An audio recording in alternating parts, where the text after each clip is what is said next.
तो आप सबको पता ही है कि हम लोग टेंस की सीरीज कर रहे हैं और भारतीय इनिशिएटिव का ये प्रयास है कि कम से कम 12 वीडियोस के अंदर टेंस के पूरे सेक्शन को ख़त्म कर दिया जाए, एग्जाम्पल्स, रूल्स एंड स्ट्रक्चर के साथ पूरी तरह से।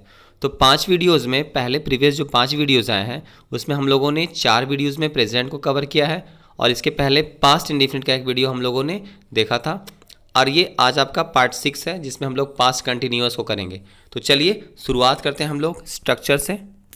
पास्ट कंटिन्यूअस टेंस, ध्यान से देखिएगा कि पास्ट कंटिन्यूअस कहने का मतलब क्या होता है कि जब भी कोई ऐसा काम जो पिछले समय यानी पहले, कुछ देर पहले या फिर कुछ दिन पहले या कुछ साल पहले, इस तरह के टाइम में अगर वो कुछ देर के लिए हो रहा था, मतलब वो टाइम जो है जिस समय ये बात हो रही है उस समय ये काम जारी था, कुछ खास समय के लिए ये काम हो रहा था, तो हम वैसे जितने भी सेंटेंसेस है सबको पास्ट कंटिन्यूअस की कैटेगरी में रखेंगे। हम बोलेंगे जो भी काम हमारा है, जो भी काम हम लोग ने पास्ट में मतलब किया था वो एक निश्चित समय तक जारी था, है ना। जैसे अब आप ऐसे नहीं समझिएगा तो एग्जाम्पल और स्ट्रक्चर से तुरंत समझ में आ जाएगा, इसमें कुछ भी टफ नहीं है, ध्यान से देखने की कोशिश कीजिएगा। तो सबसे पहले हम लोग स्ट्रक्चर में आते हैं। स्ट्रक्चर में हम लोग जानते हैं कि हम लोग चारों सेंटेंस के स्ट्रक्चर को देखते हैं, असर्टिव, नेगेटिव, इंट्रोगेटिव एंड इंट्रोनेगेटिव। तो पहले स्ट्रक्चर की बात करते हैं। तो पहला स्ट्रक्चर असर्टिव सेंटेंस का हमारा है जिसमें हम लोगों ने देखा, यहाँ पे देखिएगा, subject plus was were plus V four plus object. पहले इसके बेसिक टर्म को समझ लेते हैं। सब्जेक्ट आप सबको पता है, one who is active in sentence, और वाज वर, तो वाज वर के बारे में हम सब जानते हैं कि वाज यूज होगा सिंगुलर के साथ और वर यूज होगा प्लूरल के साथ। ये बात आप समझ गए होंगे, वर किसके साथ यूज होगा, प्लूरल के साथ। तो सब्जेक्ट प्लस वॉज वर और उसके बाद V4, यानी V4 कहने का मतलब क्या, वर्ब के साथ ING। जब हम वर्ब के साथ ING लगा देते हैं तो हम इसको बोलते हैं V4, है ना, यानी वर्ब का ING फॉर्म। तो सिंपल आपने समझ लिया कि subject plus was were plus V4 plus object, ये हमारे असर्टिव सेंटेंस का स्ट्रक्चर है। तो यहाँ तक पूरी तरह से बात क्लियर है। इस पे बेस एग्जाम्पल देखिएगा, शी वॉज कुकिंग फूड। देखिए असर्टिव में एक एग्जाम्पल को हम लोग देख रहे हैं, सी वॉज कुकिंग फूड, मतलब वह खाना पका रही थी, तो है ना। शी यहाँ पे क्या है, सिंगुलर है, और यहाँ पे वॉज क्या है, उसी के हिसाब से लगा हुआ ऑक्सिलरी है, सी वॉज। और कुकिंग आपका वर्ब 4 क्योंकि वर्ब में ING लगा हुआ है, और फूड जो कि आपका ऑब्जेक्ट हो गया। तो यहाँ पे आप ध्यान से देख लिए, subject plus was verb plus B4 plus object, यानी सी वॉज कुकिंग फूड, वह खाना बना रही थी, मतलब पास्ट टाइम में कोई काम हो रहा था थोड़ी देर के लिए, ठीक है। अब बात करते हैं हम लोग इसी के नेगेटिव की। कुछ भी नहीं है, जस्ट सेम स्ट्रक्चर है।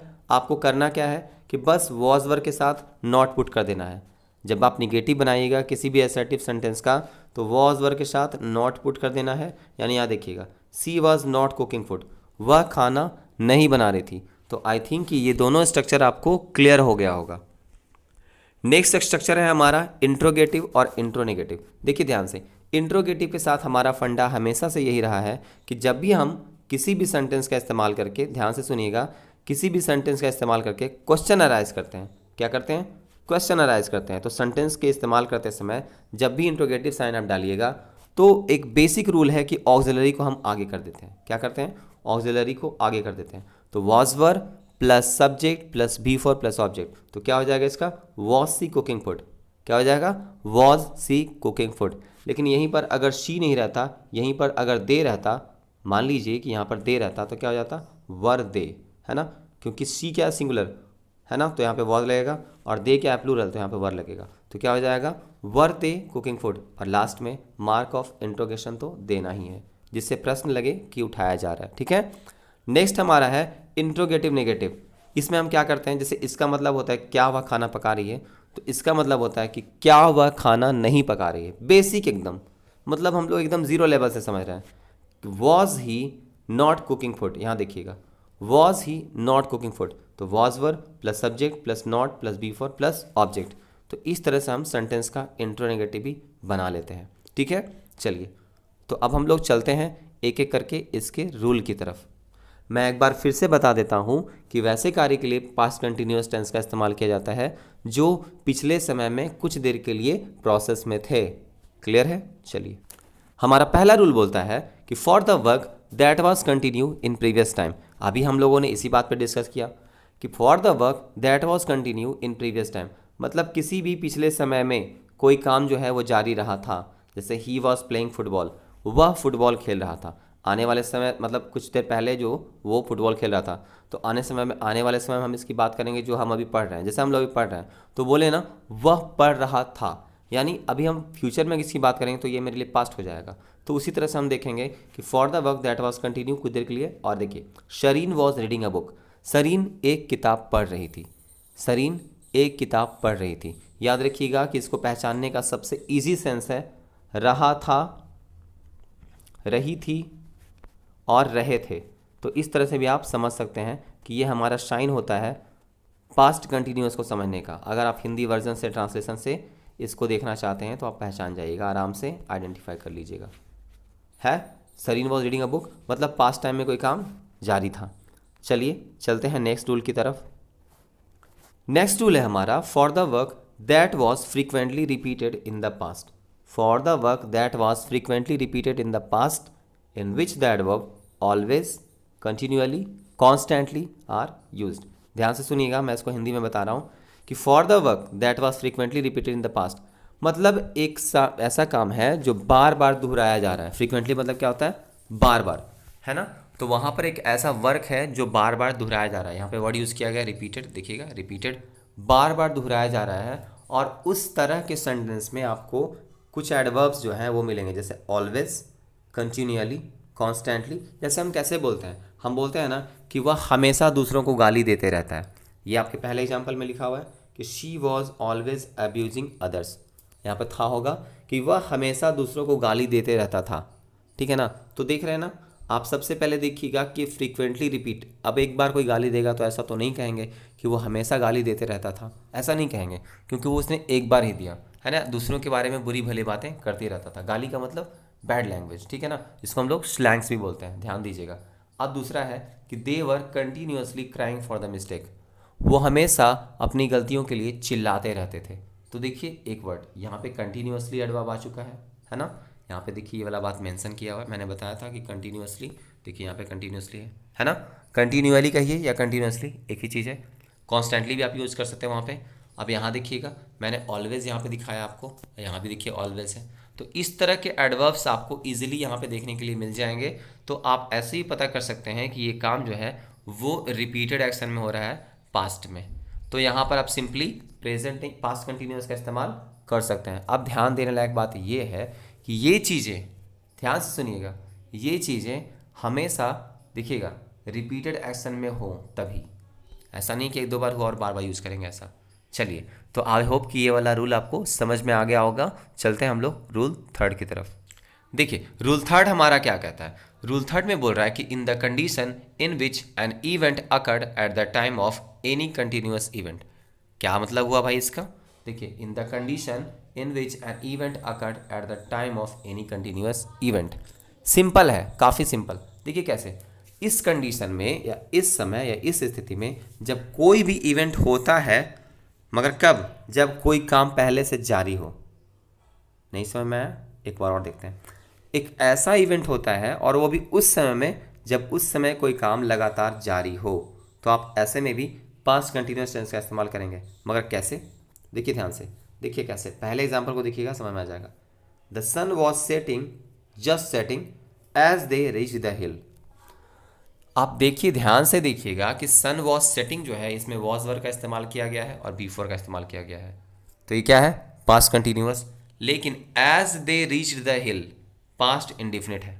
क्या है, पास्ट इंडिफिनिट। तो देखें डूबने का कार्य जो है वो जारी था, लेकिन उसी समय एक घटना और घटी कि वो लोग हिल पे पहुंच गए। तो यही बात मैंने बोला कि an event occur at the time of any continuous event, मतलब इन विच एन इवेंट अकर, उसी समय कोई इवेंट होता है जब कोई इवेंट कंटिन्यूअसली हो रहा होता है ना। तो देखिए यहाँ पे सन के डूबने का प्रोसेस हो रहा है, सन जो है वो डूब रहा है और इस समय वो लोग पहुँचे। तो यानी कि प्रोसेस लगातार जारी था सन के डूबने का और उस समय ये लोग पहुँचे। तो देखें एक काम जब प्रोसेस में हो और दूसरा काम उस समय होता है तो प्रेजेंट कंटिन्यूअस टेंस का इस्तेमाल प्रोसेस वाले वर्क के लिए करेंगे। आई होप कि क्लियर होगा। दूसरा देख लीजिए कि व्हेन मोहन अराइव्ड, जब मोहन आया, his father was washing his car, उसके पापा जो है वो अपनी गाड़ी धो रहे थे। तो देखिए ये प्रोसेस में है काम, तभी तो हम लोगों ने V4 यूज़ किया। देखिए वॉशिंग, है ना। ये काम क्या है, प्रोसेस में, इतने दूर तक काम प्रोसेस में है। और लेकिन वहाँ पर एक काम हुआ क्या, तो वहाँ पर एक काम हुआ मोहन के आने का। यानी कि जो प्रोसेस में वर्क है उसके लिए आप यूज़ करेंगे पास्ट कंटिन्यूअस का, और जो अचानक से इवेंट अकर हुआ, यहाँ पे देखिएगा सबसे ऊपर में इवेंट अकर हुआ, उसके लिए आप पास्ट इंडिफिनिट का इस्तेमाल भी कर सकते हैं। आई होप कि ये सारा कुछ आपको क्लियर हो गया होगा। चलते हैं रूल नंबर 4 की तरफ। हमारा रूल नंबर 4 बोलता है कि हमारा रूल नंबर 4 बोलता है कि for the multiple action that was happening at the same time. अच्छा, ऐसे कैसे हो सकता है? ऐसा हो सकता है, देखिए कैसे। मल्टीपल एक्शन क्या एक समय में नहीं हो सकते? एकदम हो सकते हैं। क्या हम लोग कभी बोलते हैं कि जब मैं खा रहा था तो मेरा भाई सो रहा था? देखिए तो आपके खाने का और आपके भाई के सोने का दोनों का प्रोसेस क्या है? एट ए टाइम हो रहा है ना, एट द सेम टाइम हो रहा है। तो ये बात आपको क्लियर होगी, एट द सेम टाइम मतलब आपके भाई ने जो काम किया और आपने जो किया उन दोनों का टाइम कॉमन हो गया, मैच कर गया। सिंपल देखिए, while I was reading singing Ramesh was reading a book. यहाँ पे ए छूट गया है, सॉरी। देखिए ध्यान से देखिएगा कि while I was singing Ramesh was reading a book. तो सिंपल है कि जब मैं गाना गा रहा था तो रमेश क्या है, एक किताब पढ़ रहा था, है ना। रमेश एक किताब पढ़ रहा था। फिर से देखिए, रमेश वाले में भी वॉज वर और V4 का, देखिए वॉज और V4, और यहाँ पे देखिए वॉज और V4। क्लियर है ना, क्योंकि आई भी सिंगुलर है। तो अब ध्यान से देखना है कि जब दो काम एक साथ जारी हों तो हम लोग दोनों के लिए प्रेजेंट पास्ट कंटिन्यूअस टेंस का इस्तेमाल कर सकते हैं। पहले वर्ब को आपको कॉमा से सेपरेट करना है। देखिए वाइल ही वॉज प्लेइंग, ठीक है, जब वह खेल रहा था, रानी वॉज कुकिंग, तो रानी खाना बना रही थी, है ना।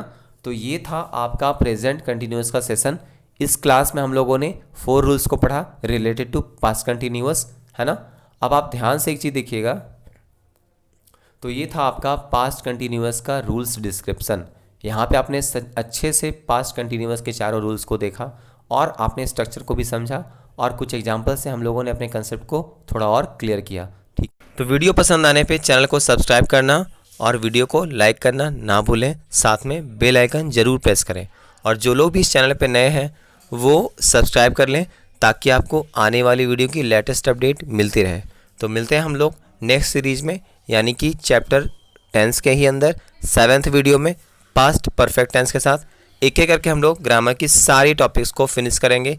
ये बोर्ड के एग्जाम के लिए भी काफ़ी ज़्यादा हेल्पफुल है, और साथ साथ हम लोगों का स्पेलिंग सीरीज भी चल रहा है, मीनिंग वर्ड मीनिंग का, तो उस पर भी ध्यान देंगे। धन्यवाद।